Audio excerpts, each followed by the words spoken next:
Hi folks, Sage here with Hippie from the 49. I need to get this off my chest. I am so tired of the word woke being thrown around like an insult. Let's be clear, it has one meaning: to wake up. Yes, wake the F up. While there's no record of Abraham Lincoln ever saying the exact phrase wake up or woke, many of his speeches do urge moral awakening. He challenged audiences to see injustice in slavery, to recognize hypocrisy, and to live up to the ideals of equality. That's very much in the spirit of what being woke meant, long before the word was used as a political insult. Lincoln often used language urging awareness and awakening of moral conscience. He spoke about slavery as an injustice. He called attention to hypocrisy and encouraged listeners to face moral truths. In his 1854 Peoria speech, he attacked the hypocrisy of slavery and called people to consider the human, legal, and moral contradictions of keeping human beings enslaved.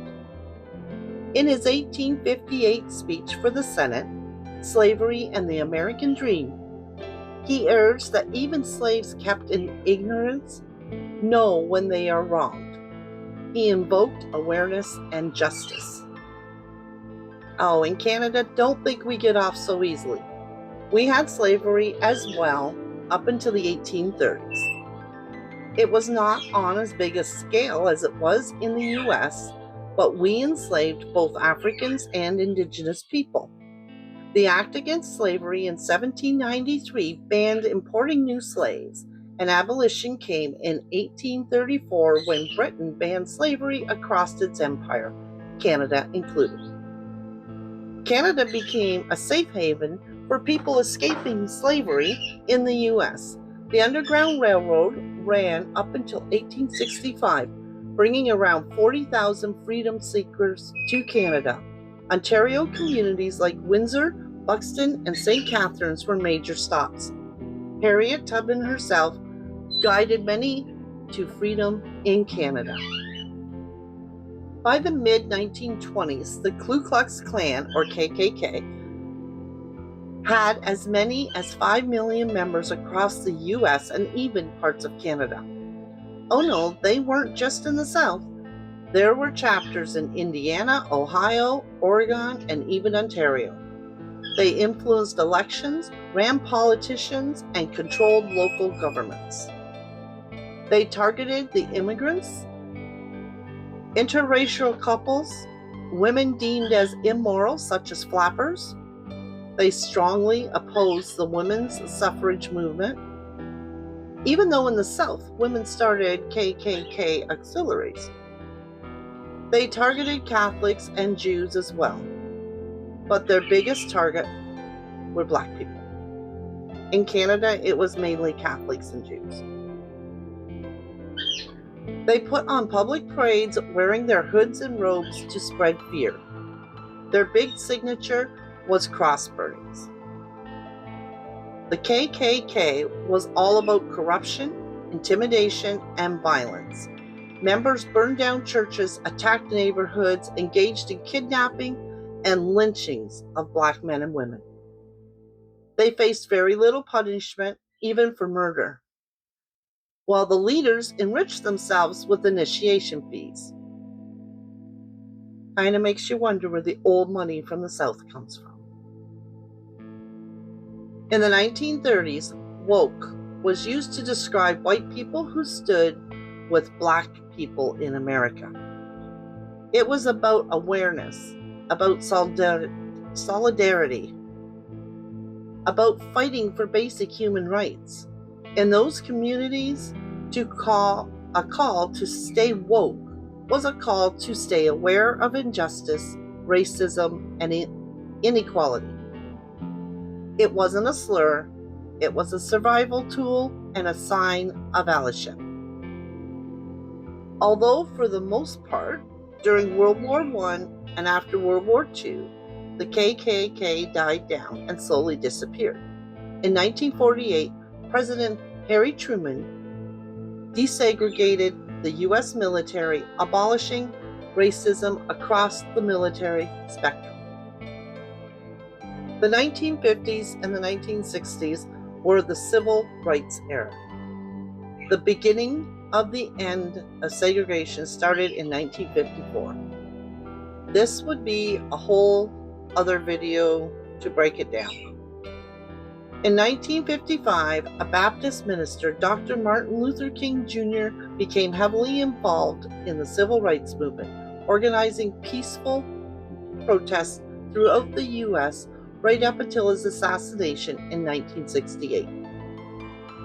He is most remembered for his speech, "I Have a Dream." Rosa Parks sparked a generation of protesters when she refused to give up her seat on the bus in Montgomery, Alabama. And that was in 1955. Not all protests were peaceful. Many turned to riots brought on by police violence. In 1965, there were riots in Alabama, California, Michigan, and New Jersey. However, prior to this, marches were loud but peaceful. After King's assassination, riots broke out in over 100 U.S. cities. President John F. Kennedy supported civil rights and the 14th Amendment. He sent troops to enforce desegregation. In 1964, after Kennedy's assassination, President Lyndon B. Johnson signed the Civil Rights Act of 1964, which ended segregation in public places. In 1965, the Voting Rights Act was signed, outlawing discrimination or discriminatory voting laws that kept Black citizens from political power. And in 1968, Fair Housing Act was implemented, which banned racial discrimination in housing, ending formal segregation in neighborhoods. Stay woke was still used as a survival cry for over another decade. We still have a dream. It is a dream deeply rooted in the American dream. I have a dream that one day this nation will rise up and live out the true meaning of its creed. We hold these truths to be self-evident, that all men are created equal.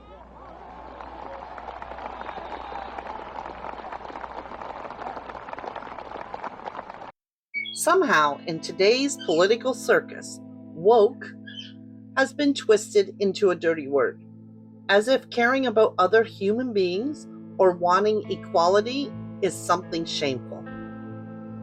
In 2008, the release of Erykah Badu's song Master Teacher and social media posts started showing people using Stay Woke in Black communities again.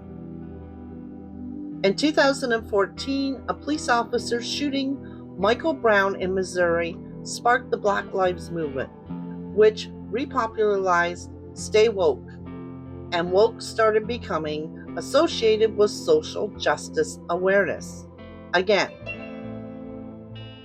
In 2017, Oxford English Dictionary added an alternative definition for the word woke, meaning alert to and concerned about social injustice and discrimination. Woke started being used positively by left-leaning activists based on the past uses and the new update to the dictionary. Then along came signs of pushback by media and right-leaning activists using the word sarcastically. By 2020, the conservative figures began using woke dismissively. Too woke, or woke culture. not only in politics and businesses, but in all walks of life. This is leading up to today when the word has become completely weaponized. It is used as an insult by right-leaning political leaders. It is not just in the US. I've heard it used by PP constantly in Canada, as well as other countries like Italy and France. So, woke didn't just become an insult overnight. It was a gradual shift from awareness to activism to co-optation, and finally to a label used to shut down ideas. Because once a word becomes a tool for attack, it loses neutral power. And that's what we are seeing now. Why should it ever be wrong to expect human beings to be treated like human beings? Why is compassion considered a weakness? Why is awareness ridiculed?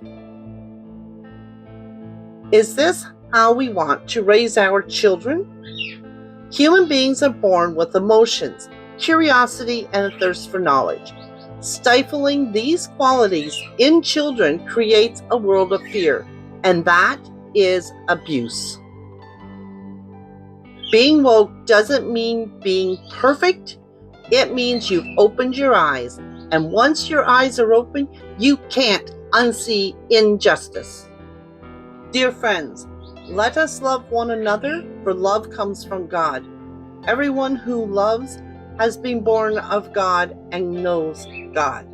Whoever does not love does not know God, because God is love.